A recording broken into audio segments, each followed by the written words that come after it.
মেহেরাজে পৌঁছাইয়া দয়াল প্রভু দিলেন মেরাজ, দয়াল প্রভু দিলেন মেরাজ মুমিনের লাগিয়া।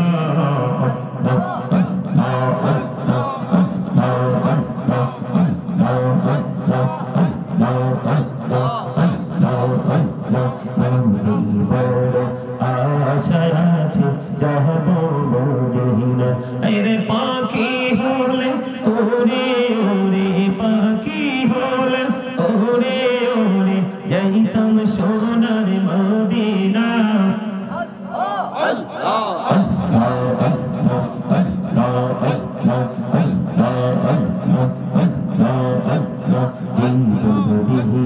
করসির গুনা জীবন ধরিয়া, করসির গুনা ক্ষমা করে দাও রে দয়া, ক্ষমা করে দাও। আরে গুনাহ গোলে ক্ষমা করিয়া, গুনাহ গোলে ক্ষমা করিয়া, কবুল করে নাও রে দয়া, কবুল করে নাও। আল্লাহ আল্লাহ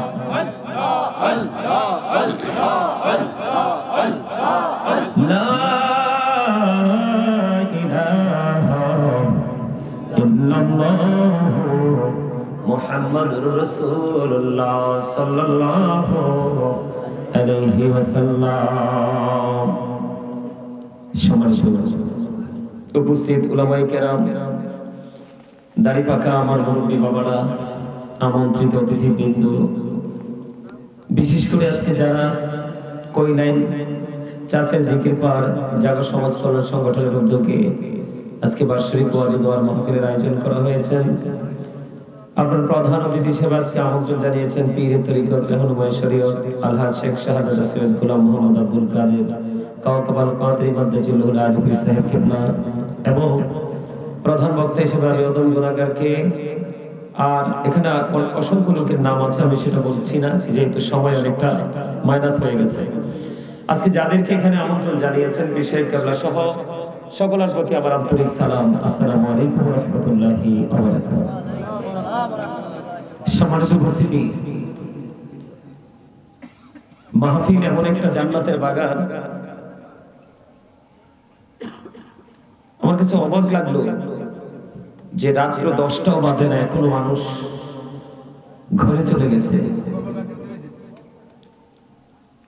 আমার কাছে মনে হয় কিছু কিছু জায়গায় আসলে গেলে আমার কাছে মনে হয় কেন জানি, মানে কিয়ামতটা একেবারে আমাদের কাছে, একেবারে কাছে কিয়ামতটা। অদ্ভুত আচরণ হিন্দু, খ্রিস্টান, বৌদ্ধ, ইহুদিদের ধর্মীয় চর্চা সংস্কৃতি যখন তারা চর্চা করে, দেখবেন তাদের মধ্যে যে একটা সম্প্রীতি দেখা যায়, তাদের মধ্যে তাদের ধর্ম নিয়ে যে তাদের একটা একটা জজবা, তাদের যে একটা মহাব্বত। আজকে আমরা মুসলমান, আমাদের সেই মহাব্বত গেল কই? মানে আমি মনে হয় আজকে কয়েক বছরের মধ্যে আজকের এই জায়গাটার মতো জায়গা আমার চোখে পড়ে নাই, কয়েক বছরের মধ্যে। সম্মানিত উপস্থিতি, আপনারা যারা এসেছেন বসেছেন, আপনাদের সবাইকে আন্তরিকভাবে মোবারকবাদ জানাচ্ছি। এখনকার যেটা হচ্ছে সেটা হচ্ছে আত্মার জিহাদ। এটা আজকে কিন্তু আপনারা যুদ্ধে বিজয়ী হয়েছেন। আপনারা যারা এখানে বসেছেন, আপনাদের সবাইকে আমি এক কথায় যদি বলি, আপনারা সবাই আল্লাহ রাব্বুল আলামিন কোরআন এবং হাদিসের দৃষ্টিতে আপনারা সবাই অনারেবল পারসন। আলহামদুলিল্লাহ, সুবহানাল্লাহ বলেন, আলহামদুলিল্লাহ বলেন। কেন জানেন? মাহফিল প্যান্ডেলটা যেমনই হোক, কিন্তু ভিতরে জান্নাতের বাগান। এটা কি? আল্লাহ বলেছেন, remember me then I will remember you. তোমরা আমাকে স্মরণ করো, আমি তোমাদেরকে স্মরণ করব। ফাযকুরুনি আযকুরকুম। আল্লাহ রাব্বুল আলামিন বলেছেন, join with my dear people, come to my paradise. Allah বলেছেন, join with my dear people, come to my paradise. Allah বলেছেন, ফাদখুলি ফি ইবাদি ওয়াদখুলি জান্নাতি। সুবহানাল্লাহ। আল্লাহ বলেছেন, কত চমৎকার। সাধারণ আম জনতা যারা, তাদেরকে আল্লাহ রাব্বুল আলামিন ইনসিওর করেছেন, তাদেরকে সান্ত্বনা দিয়েছেন আল্লাহ রাব্বুল আলামিন বলেছেন যে কি তোমরা আমার প্রিয়দের সাথে যুক্ত হও আর আমার জান্নাতে চলে আসো। আজকে এত সুন্দর জান্নাতের বাগান, ওই যে দোকানের কাছে মনে দেখছি এরকম একটা প্যান্ডেলের মানুষ আছে,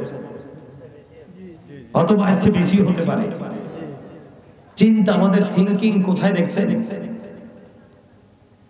আপনি যাই করেন না কেন, আপনার মধ্যে যদি তাকওয়া না থাকে, কি না থাকে, তাকওয়া না থাকে, আল্লাহ বলেছেন O believers you fear me. Allah ঈমানদারদেরকে ডেকে বলেছেন ইয়া আইয়ুহাল্লাযীনা আমানুত্তাকুল্লাহ। আল্লাহ রাব্বুল আলামিন বলতেছে ঈমানদারদেরকে তোমরা আমাকে কি করো? ভয় করো। কি করো? ভয় করো। আমাদের মধ্যে কি ভয় আছে?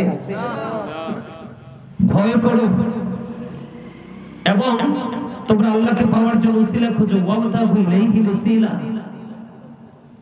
উসিলাটা কি? আল্লাহ বলেছেন আকুনু বা'সাদিকিন, ট্রুথফুল মেন, হক্কানি আলেম এবং হক্কানি আল্লাহর ওলিরা। এটা হচ্ছে সাধারণ মানুষের আল্লাহ পাওয়ার একটা চমৎকার একটা মাধ্যম। আলহামদুলিল্লাহ। আজকে আমাদের সেই শিক্ষা, আমাদের সেই আদর্শ গেল কোথায়? মসজিদে আযান দিলে মুসল্লি দেখা যায় না, ঘরে ঘরে বাড়ি বাড়ি ছেলে এবং নারীরা এত বেশি বেপরদা, পুরুষ এবং নারী উভয় এত বেশি বেপরদাশীল ভাবে চলাফেরা করছে। তাদেরকে হাদিস শরীফের ভাষা অনুযায়ী তাদেরকে বলা হয় উলঙ্গ নারী পুরুষ।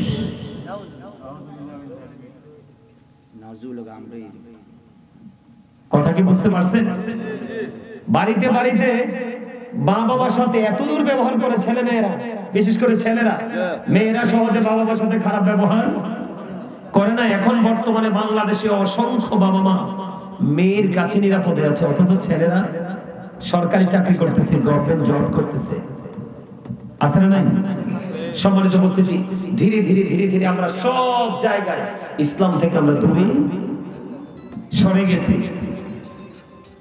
আমাদেরকে ভুলে গেলে চলবে না।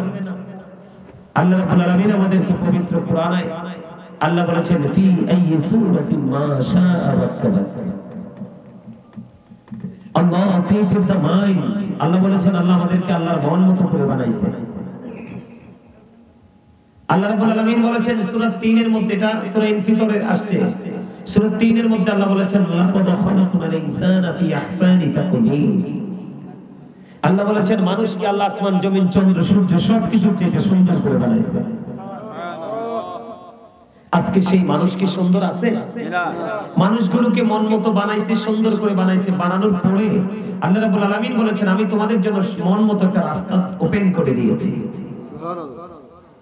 আমি যেমনি তোমাদেরকে মন মতো করে সৃষ্টি করেছি, বানিয়েছি, ক্রিয়েট করেছি, ঠিক তেমনি ভাবে আমি তোমাদের জন্য মন মতো একটা রাস্তা ওপেনিং করে দিয়েছি। সেটা হলো ইন্নাদ-দীনা ইনদাল্লাহিল ইসলাম। Islam is not only a religion but also complete code of life.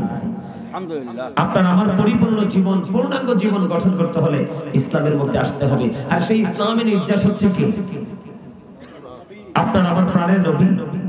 আমেরিকার গবেষক মাইকেল এইচ হার্ট তিনি বলেছেন the 100 A ranking of the most influential person in the history.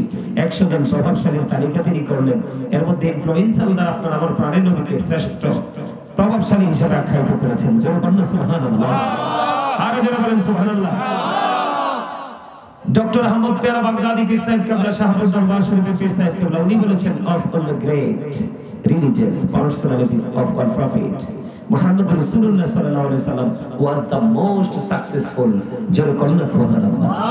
নারে তাকবীর, আল্লাহু আকবার, নারে রিসালাত, ইয়া রাসূলুল্লাহ, আহলে সুন্নাত ওয়াল জামাত, জিন্দাবাদ, হুব্ব রাসূল, হুব্ব খুদা, জিন্দাবাদ, জিন্দাবাদ।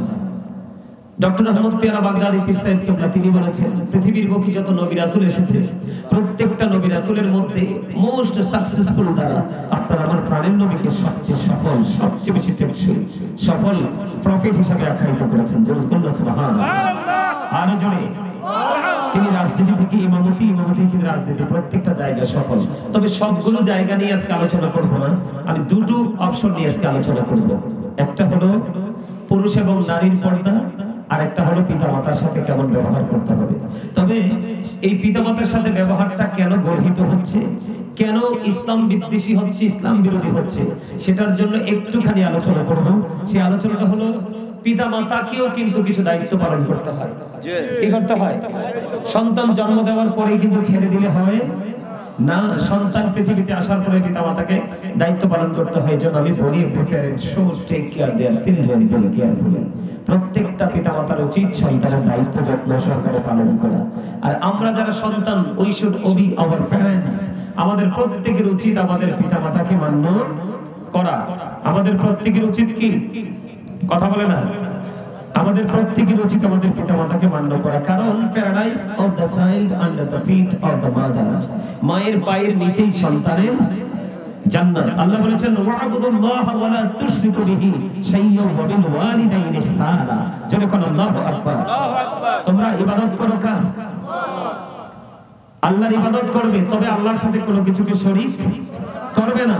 ওয়া বিল ওয়ালিদাইনি ইহসানা, মা বাবার সাথে ভালো আচরণ করো। সুবহানাল্লাহ। বন্ধুরে আমার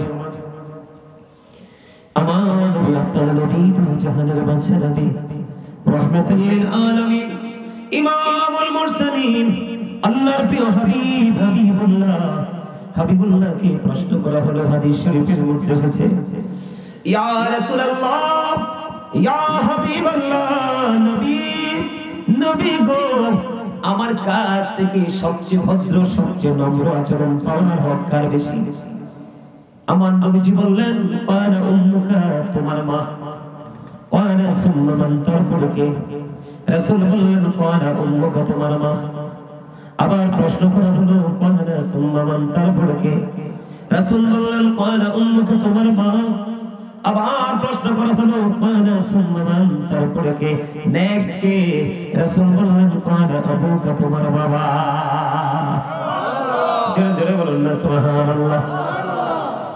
তিনবার আসছে কার কথা? একবার আসছে কার কথা? এজন্য কি বাবার কি দাম কমে গেছে? কথা বলেন না কেন? একজন এক ব্যক্তি এসে বললেন, ইয়া রাসূলুল্লাহ, ইয়া হাবিবাল্লাহ, নবী, আমার বাবা আমার উপার্জিত সম্পদ নিজে না। ইয়া হাবিবাল্লাহ, নবী গো, আমার সম্পত্তি, আমার উপার্জিত অর্থ আমার বাবা নিজের মতো করে খরচ করতে চায়।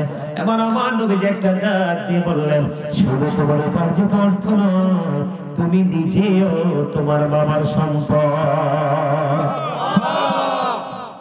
কি? তুমি নিজেও তোমার বাবার সম্পদ। আল্লাহর হাবিব বলেছেন, হতভাগা সে, হতভাগা সে, হতভাগা সে। তিনবার বলেছে, কয়বার? খেয়াল করেন, হতভাগা সে, হতভাগা সে। কে রে সে হতভাগা? আল্লাহর হাবিব তিনি জানিয়ে দিলেন, ওই সন্তানটাই হতভাগা রে, যে সন্তানটা পিতামাতা দুজনকে পেল অথবা একজনকে পেল, তাদেরকে পাওয়ার পরে তাদের আদর করলো, যত্ন করলো, আদর করলো না, যত্ন করলো না। তার মানে পিতামাতা দুজনকে পাইল অথবা একজনকে পাইল, পাওয়ার পরে তাদের সেবা যত্ন করে যারা জান্নাতি হতে পারলো না, তাদের মতো হতভাগার কেউ হতে পারে না। জোরে জোরে বলেন না নাউজুবিল্লাহ।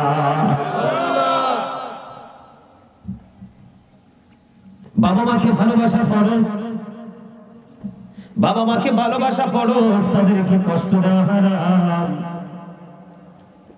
আমি আপনাদেরকে বলি, তাদেরকে বিন্দু পরিমাণ কষ্ট দেওয়া আল্লাহ সহ্য করে না। আমার পিতামাতার প্রেমিক সন্তান বিন্দু পরিমাণ ভালোবাসা বাবা মার সাথে যারা ছেড়ে, তার বিপদ কখনো তাকে গ্রাস করতে পারে না। এক্সাম্পল দিব দুই ধরনের, নেগেটিভ এবং পজিটিভ, দুইটা এক্সাম্পল দিব, দুইটা হাদিস থেকে বন্ধু। আগে আমি আপনাদেরকে একটা এক্সাম্পল দিব। ওই রকম জুরিজ নামে বুখারী শরীফের মধ্যে এসেছে, আল্লাহর হাবিবের প্রেমিক জুরিজ নামে একজন সন্তান ছিল। তিনি মানুষের সাথে মিলেমিশে ইবাদত করতে বেশি পছন্দ করতো না। একা একা নির্জনে বসে বসে আল্লাহ রাব্বুল আলামিনের গোলামি করতে পছন্দ করত।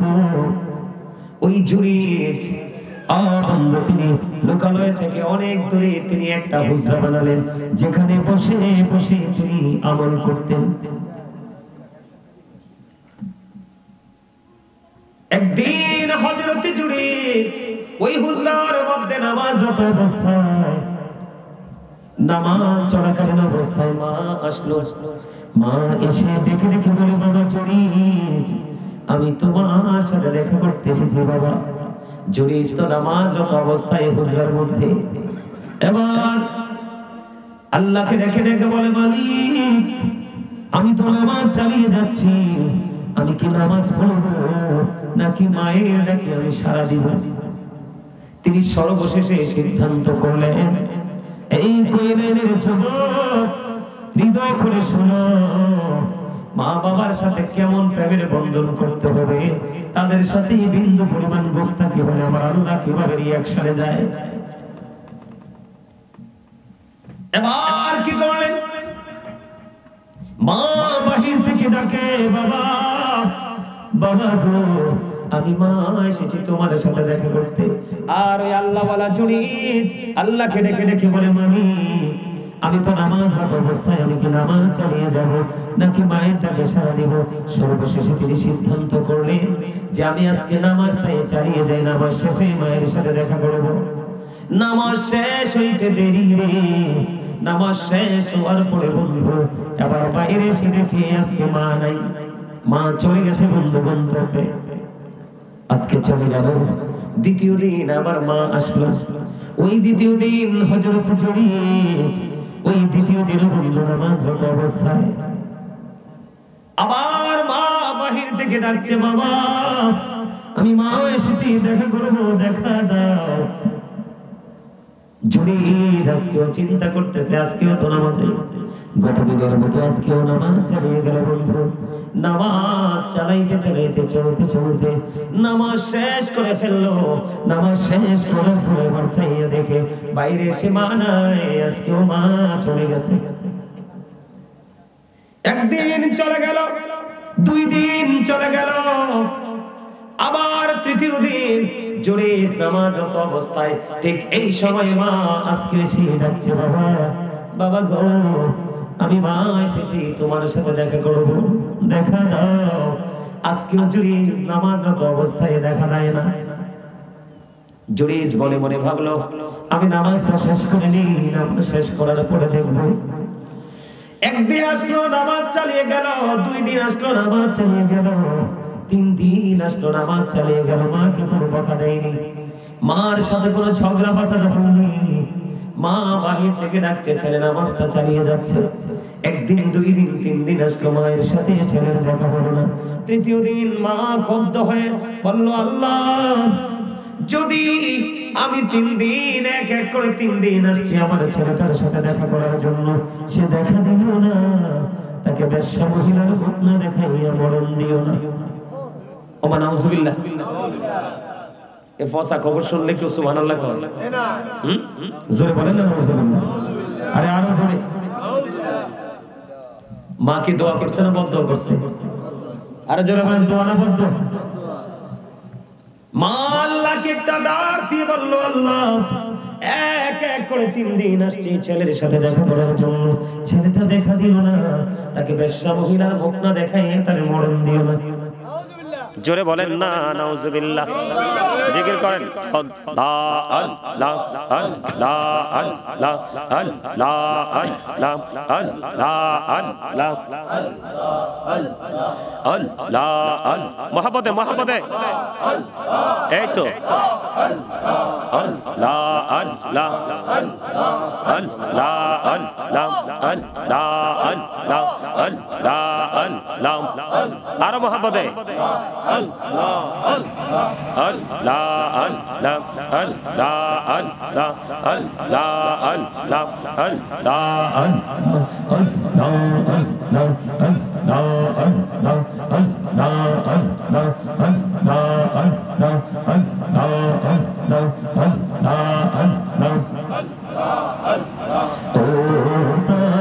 মুর্শিদ তুমি আমার হইও কান্ডারি,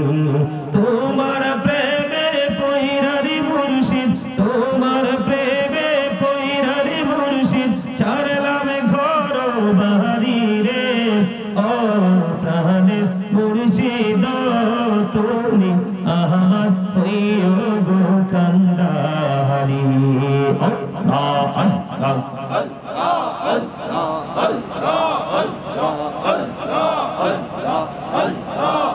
লা ইলাহা ইল্লাল্লাহ মুহাম্মাদুর রাসূলুল্লাহ সাল্লাল্লাহু আলাইহি ওয়াসাল্লাম।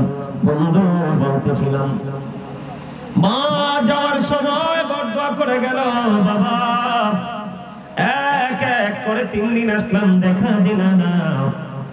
আমিও দরখাস্ত করে দিলাম মালিকের কাছে, মালিক এক এক করে 3 দিন আসলাম, দেখা দিল না ছেলেটা, তাকে বেশ্যা মহিলার মুখ না দেখাইয়া মরণ দিও না। এবার বন্ধু পাশে বসবাস করতে এক বেশ্যা মহিলা পাগল হয়ে গেল। মা যখন বদদুয়া দিয়ে দিল, মার এই অভিশাপের সঙ্গে সঙ্গে বেশ্যা মহিলা এবারে বন্ধু পাগল হয়ে গেল। বেশ্যা মহিলার গর্ভের মধ্যে সন্তান চলে আসলো। আস্তে আস্তে করে সন্তান মায়ের পেটে বড় হলো। সন্তান যখন প্রসব করলো, মানুষ এবার প্রশ্ন করলো, এই বাচ্চা তুমি কোথা থেকে নিয়ে এসেছো? এবার এই বেশ্যা মহিলা একটা ডাক দিয়ে বলল, আমি এই বাচ্চা এনেছি জরিস থেকে। জোরে জোরে কন্যা নাউজুবিল্লাহ। অথচ আল্লাহ বানাই জরিস এই খবরই জানে। ওয়াজ বুঝেন না আমার? শোনেন, ওই দিক দিয়ে বেশ্যা মহিলার পেটে কি বাচ্চা, এটা কিন্তু বুখারী শরীফের হাদিস। এটা সন্দেহ করার কোনো সুযোগ। হাদিসটা অনেক লম্বা, আমি একটা অংশ আপনাদেরকে শোনাচ্ছি মায়ের ওজন বোঝানোর জন্য। ওই আমার পকেটে ছিল আজকে বিকাল পর্যন্ত একটা চিঠি, আমি বলবো আপনাদেরকে। আগে আমার আলোচনাটা একটু শেষ করি এই বিষয়টা। বেশ্যা মহিলা কি হয়ে গেল? বাচ্চা প্রসব করে ফেললো, কিন্তু সরল মানা জুরিস কিছুই জানে না। কিন্তু মানুষ যখন প্রশ্ন করলো বাচ্চা আনছো কোথা থেকে, এবার এই জুরিস বললো ওই বাচ্চা এনেছি আমি। ওই বেশ্যা মহিলা বলল, বাচ্চা আনছি জরিস থেকে। সরল মানা জরিস কিছুই তো জানে না। এবার তৎকালীন সময়ে মানুষ গুলো উত্তেজিত হয়ে গেল, পাগল হয়ে গেল।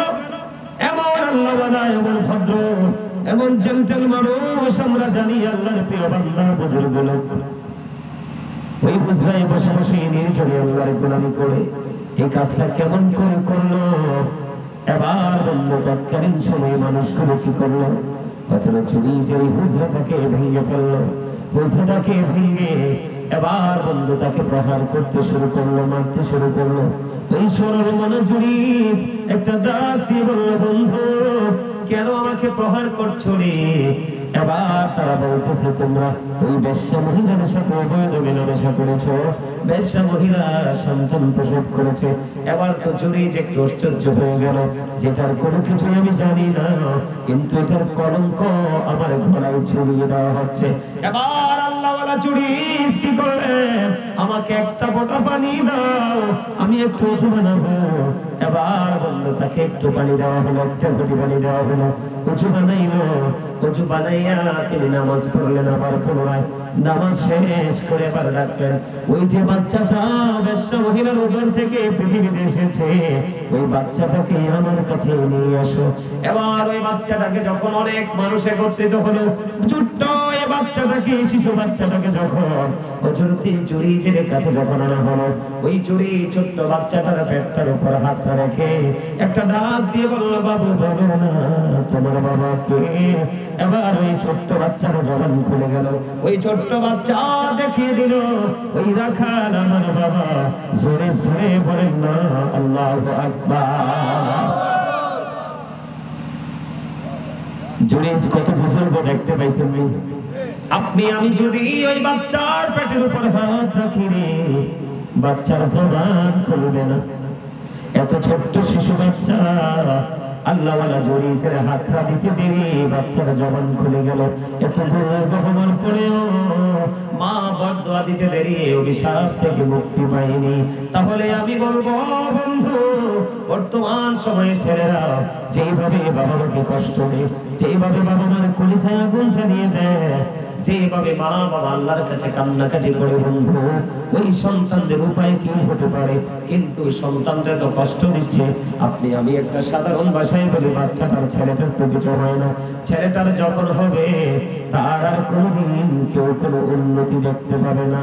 ধ্বংস যখন শুরু হবে, ভাঙন যখন শুরু হবে, এই ভাঙনের কবল থেকে তাকে কেউ বাঁচাইতে পারবে না। ঠিক কিনা বলেন? আমি আপনাকে বলি, নামাজরত অবস্থায় ছেলে মার সাথে দেখা করার জন্য মা দেখা দিল না, মা কষ্ট পেয়েছে, কিন্তু ছেলে তো ইচ্ছে করে মাকে কষ্ট দেয়নি। নামাজরত অবস্থায়, এই অবস্থায় যদি মায়ের এই অভিশাপ এত তাড়াতাড়ি কাজ করে, তাহলে এই প্রজন্মের বাচ্চাদের উপায় আসেনি? আরো জোরে বলেন আসেনি? আমি আপনাদের কি বলবো বন্ধু, মা বাবা এমন একটা নিয়ামত, মা বাবা এত বড় নিয়ামত। আল্লাহ চাইলে সব অপরাধ বান্দার ক্ষমা করে দেয়, কিন্তু মা বাবার ব্যথা, মা বাবার করে যায় যে যন্ত্রণাতে, এই ব্যথার যন্ত্রণা দুনিয়ার সারা শেষ হয় না, এটা উপহারের জন্য পর্যন্ত বরাদ্দ থাকে। জোরে জোরে বলেন নাউজুবিল্লাহ, আর জোরে বলেন নাউজুবিল্লাহ। বলেন আমার মা নাই, আমার বাবা নাই, দয়ার রে দয়াল, আমার কি মা ডাকার সাদ নাই রে, আমার কি বাবা ডাকার সাদ নাই রে।